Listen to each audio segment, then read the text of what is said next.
We knew what happened in the script. We knew that something came out of John Hurt's chest because his line was, "Oh my goo-ah."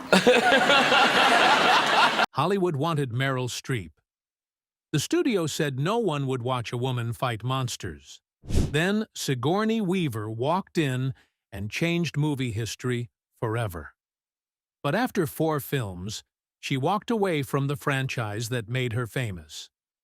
Now, at 75, she's revealing the disturbing truth: the failed clones, the FBI threats, and the dark secret that made her refuse millions to return.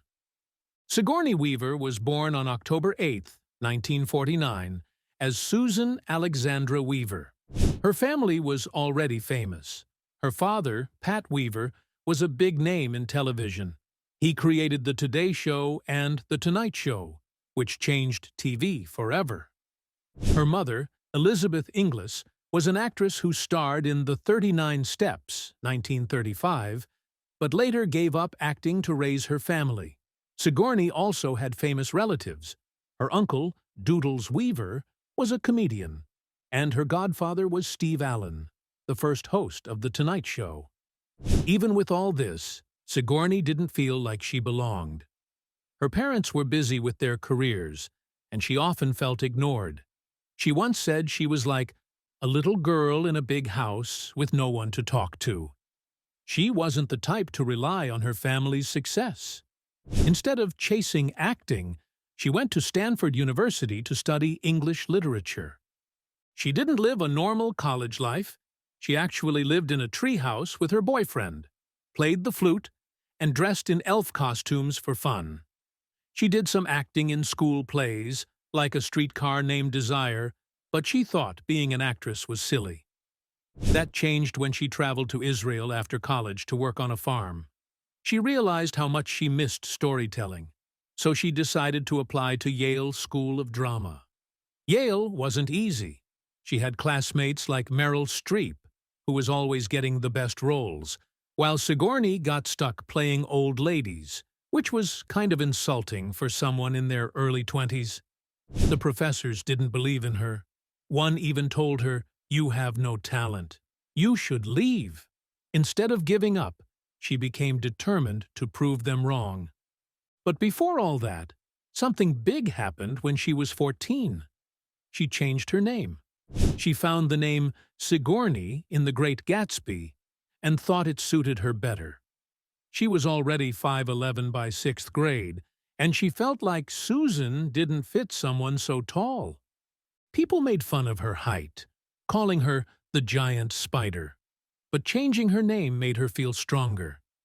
Later, that unique name helped her in Hollywood. Some casting directors thought Sigourney was a man's name and were surprised when she showed up. That actually helped her get noticed. At Yale, things started turning around when she met Christopher Durang, a fellow student who also felt like an outsider. They started working together on strange, experimental plays. In one play, Titanic, 1976, she played a woman who kept live animals inside her body. It was bizarre, but it showed that she could mix weirdness and emotion at the same time. Then they created Das Lusitania Songspiel, a wild play that mocked war and capitalism. Sigourney played a sex worker smashing champagne bottles while singing about money. Critics thought it was insane, but it got the attention of Warren Beatty, who called it punk theater. When she had to do her final performance at Yale, instead of a serious monologue, she did a piece about a woman seducing a refrigerator. The professors failed her, but Durang secretly gave the script to some agents, and that led to her first off-Broadway role. Before Alien, she was part of New York's weird theater scene. She and Durang kept working together, pushing the limits of what people expected from plays.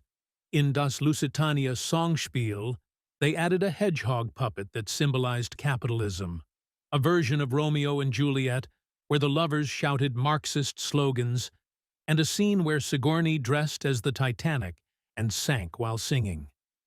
Most critics hated it, but it became a cult hit. That's when Mike Nichols, a famous director, saw her and later cast her in a Broadway play.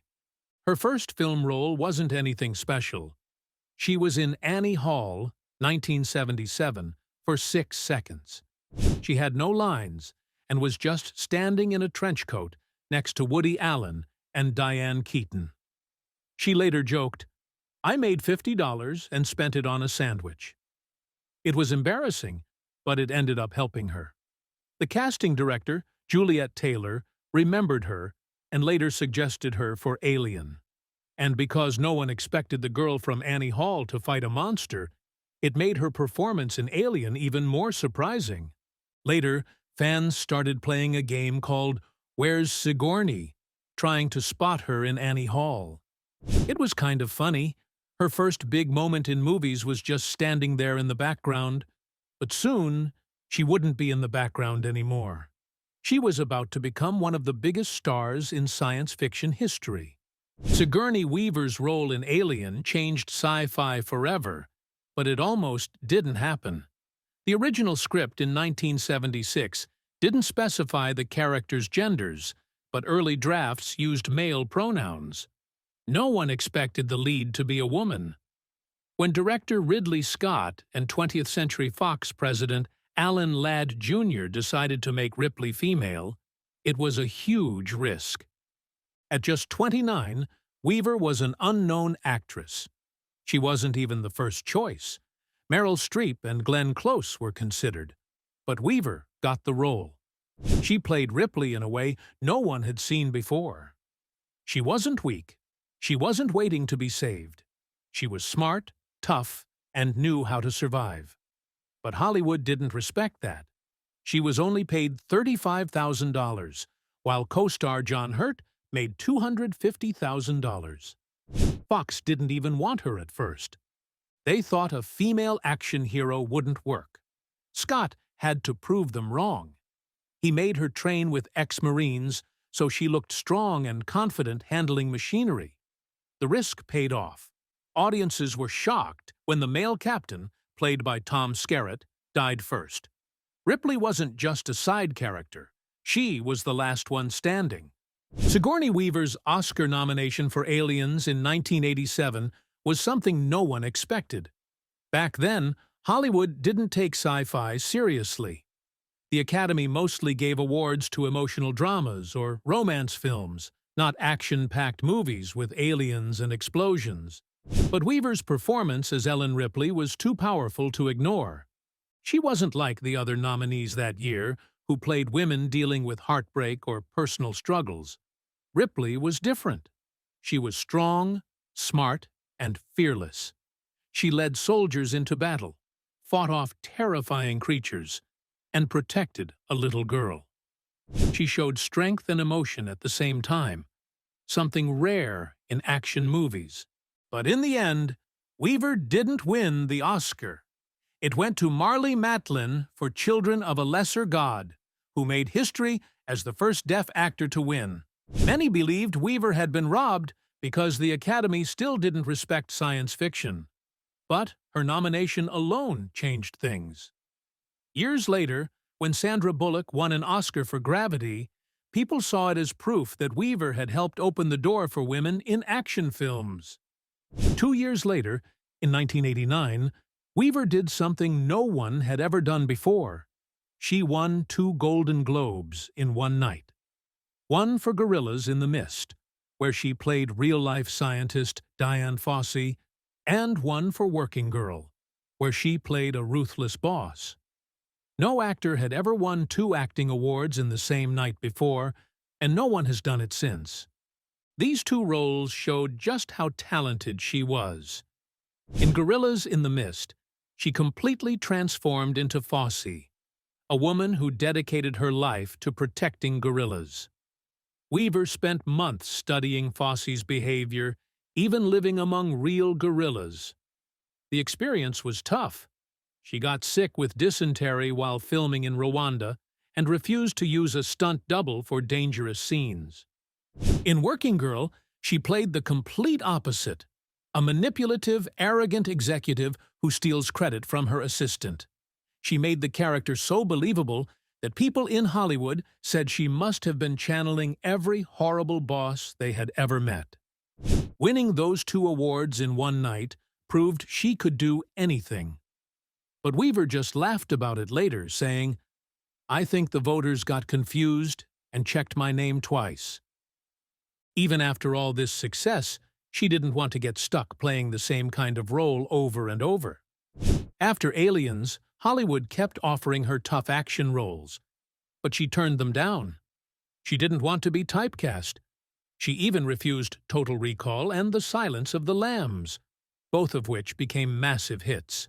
Instead, she chose movies that challenged her in different ways. She played a quiet, unhappy housewife in The Ice Storm, which won her a BAFTA.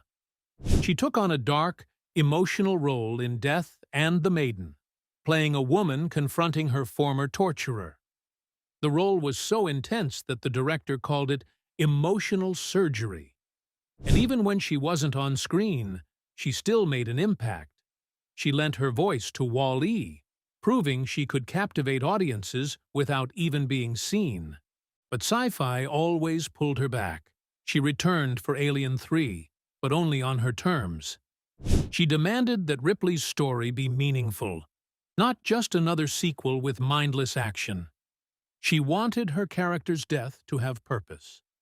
Still, Sigourney Weaver's time on Alien 3 was nothing but a nightmare. The original idea for the movie was completely different from what ended up on screen. At first, the story took place on a wooden monastery planet where a group of monks lived in isolation. They believed Ripley was some kind of divine test, and when the xenomorph appeared, they thought it was their punishment for sin. This version, written by Vincent Ward, was greenlit by Fox in 1990.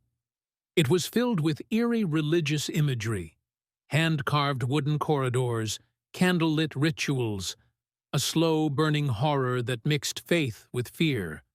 But just 3 weeks before filming, the studio scrapped the entire thing.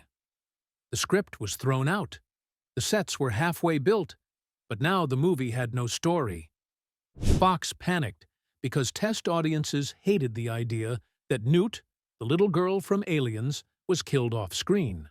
So, at the last minute, they switched everything to a prison planet setting instead. This wasted millions of dollars, and the whole production became a mess. Weaver later said, "This was the moment when Hollywood stopped taking risks and started making movies just to avoid financial losses." To direct this chaos, Fox hired David Fincher.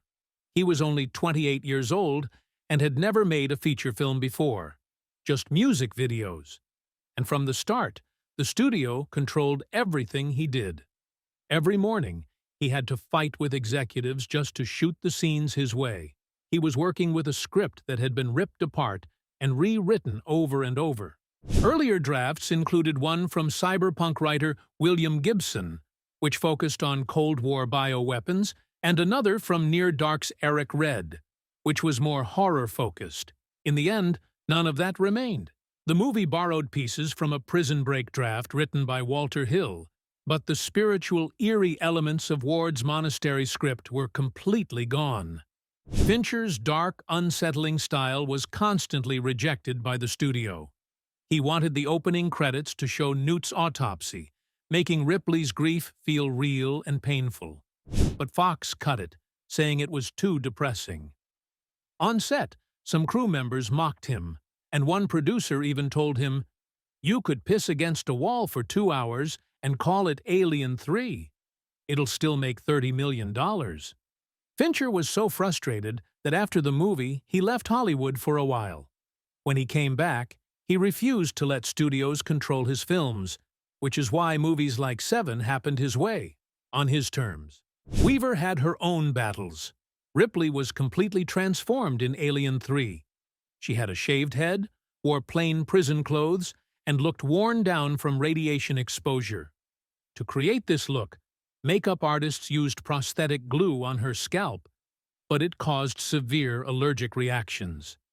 She broke out in painful rashes, and they had to switch to medical-grade glue, which still delayed filming. Even shaving her head became a fight.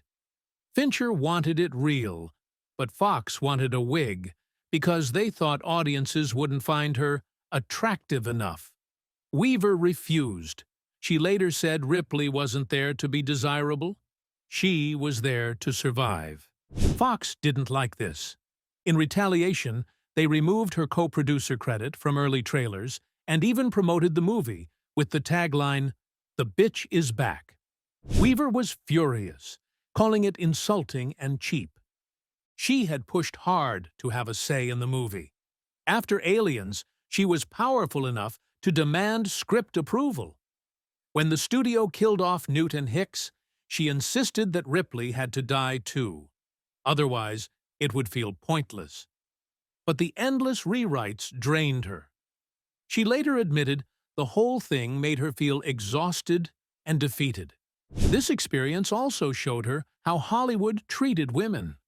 Male executives called her hysterical for having creative input.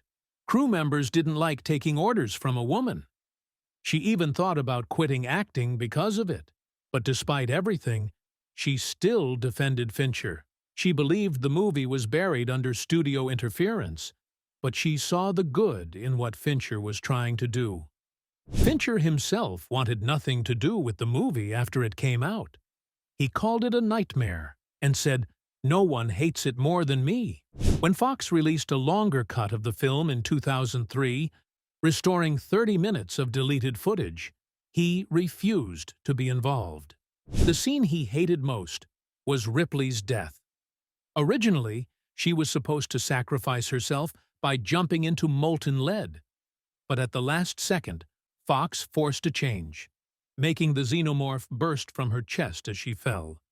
Fincher thought it was stupid and unnecessary, just a way to copy Terminator 2's famous ending. Weaver, on the other hand, still has mixed feelings. She knows the movie is flawed, but she also thinks it was bold. She respects Fincher for not making it safe. Killing Newt was a huge risk, but she felt it made Ripley's grief more real. Over time, the film has gained a cult following. Some fans now appreciate its themes of corporate exploitation and bodily autonomy. Weaver believes it deserved better than the hate it got. Sigourney Weaver returned in Alien Resurrection, 1997. But this time, she wasn't the same Ripley. She played a clone, Ripley 8, who wasn't fully human anymore. Scientists had mixed her DNA with the xenomorphs, giving her strange powers. She was stronger, faster, and had acid for blood. She could even sense the aliens, almost like she was one of them. Weaver wanted to show this in the way she moved. She didn't just walk, she stalked, crouched, and stared through people like a predator. In one scene, she even growled, "I'm the monster's mother." But Ripley 8 wasn't just dangerous. She was also lost. In one of the film's most disturbing moments, she found a lab filled with failed clones of herself, twisted, deformed, suffering. One of them begged her to kill it. She realized she wasn't just a copy of Ripley. She was something else entirely. Critics didn't like the film, saying it was too weird, but Weaver defended it. Ripley, she said, had changed. This was a new version of her, and she wanted to explore that. One of the most famous moments in the movie wasn't even planned to happen the way it did. There was a scene where Ripley had to throw a basketball over her shoulder, without looking, and make the shot. The director wanted to fake it with CGI, but Weaver refused. She spent weeks practicing, training with an NBA coach. On the day of filming, the crew expected to be there all day, trying to get a perfect take. But then, on the very first try, she made it. Everyone on set was stunned. Ron Perlman, who was in the scene, completely broke character and shouted, "Holy shit!"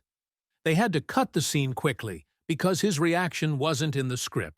People still talk about it, calling it one of the greatest flukes in movie history. Even Weaver joked, "I could have won a halftime show." In a movie full of CGI effects, this one real moment stood out. The film itself got a lot of hate when it came out, but over time, people started to love it for how crazy it was. It had some truly strange moments, like a human xenomorph hybrid with big, creepy eyes. There was also a scientist talking to the aliens like they were his pets. And then there was Weaver, fully embracing the madness. She had some ridiculous lines like, "Who do I have to fuck to get off this boat?" And in one scene, she even licked blood off Winona Ryder's face. She later said she liked the weirdness of it all. The director had a strange vision, and she respected that. Some scenes actually worked well, like the underwater chase, where xenomorphs hunted the crew through flooded hallways. It was terrifying and intense. But then there were scenes that just didn't work, like the one where the hybrid alien gets sucked out into space through a tiny hole. Critics called it one of the worst CGI moments ever. Weaver admitted the movie had problems, but she didn't regret doing it. "It's not alien, but it's something," she said.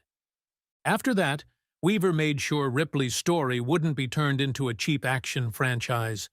That's why she completely refused to be in Alien vs. Predator, 2004. She thought the idea was ridiculous. "It's like making Jaws fight Godzilla," she said.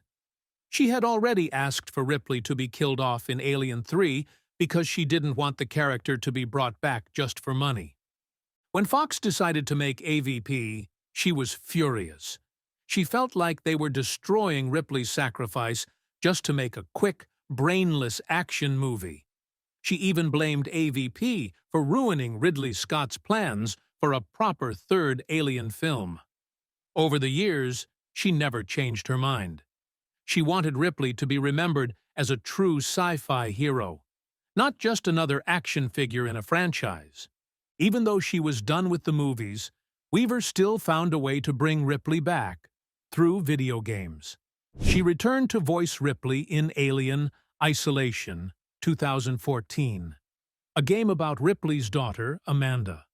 The game's developers asked her to record dialogue for a special mission where players could experience scenes from the original Alien. She even reunited with the original cast to make it feel real.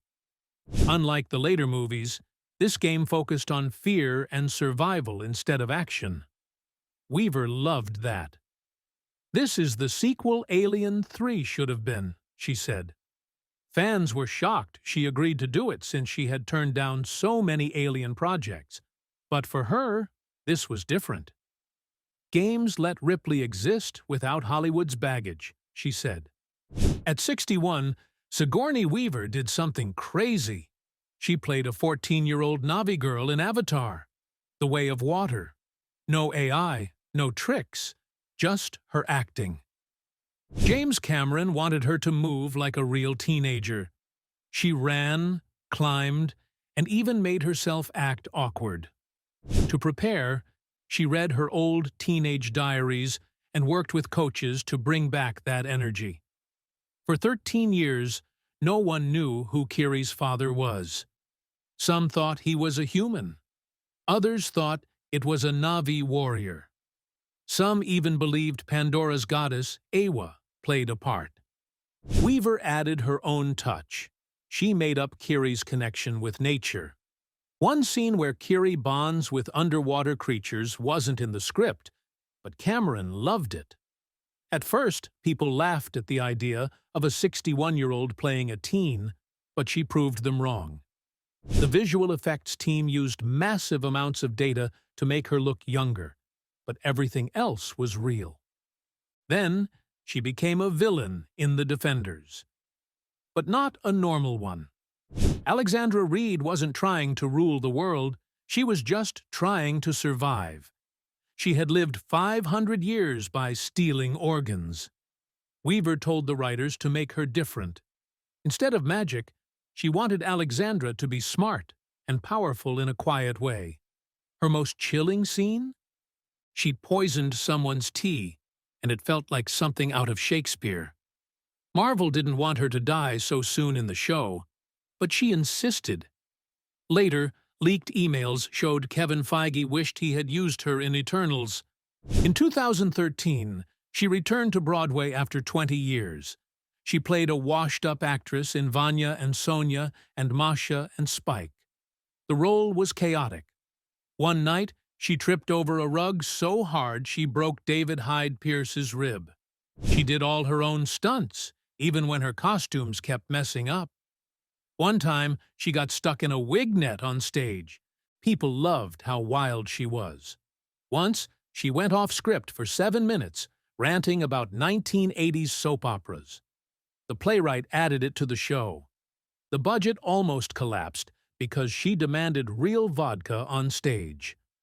Her craziest moment? She secretly performed a matinee while sick with COVID-19.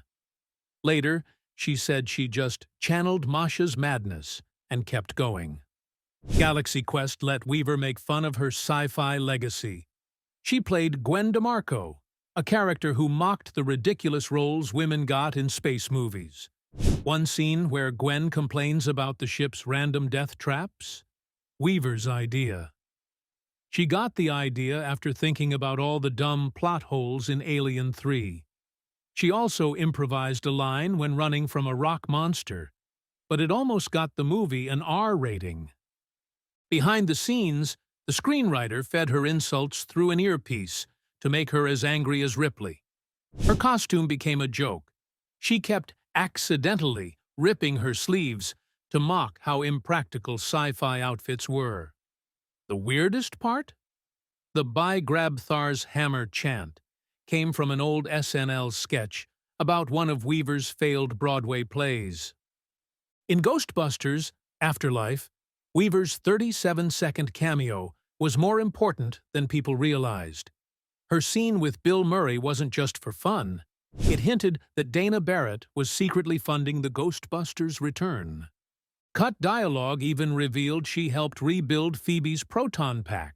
During filming, she changed a line to hint that Dana might have psychic powers. She refused aging makeup, saying, "Dana survived Gozer. She's earned her wrinkles." The original plan? She was supposed to fight Zool. But Weaver refused, saying Dana should be the one person who stays calm in all the chaos. Sigourney Weaver and Jim Simpson have been married for 40 years, which is rare in Hollywood. They met in 1983 at a theater festival where he was bartending. She was dating someone else at the time, but later invited him to a party. He stayed to help clean up, and that small moment led to their first date. 3 months later, on October 1st, 1984, they got married. She called it a leap of faith.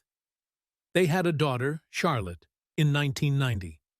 Charlotte, or Char, is non-binary and works as a professor at Columbia University, focusing on AI and digital storytelling. Weaver struggled with balancing motherhood and her career. While filming Avatar, Char was applying to colleges, and she said it almost killed her.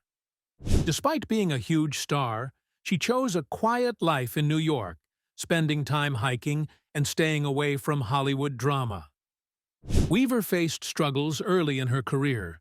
At 6 feet tall, she was often rejected for roles because she was taller than male actors. She even joked about painting shoes on her feet to look shorter.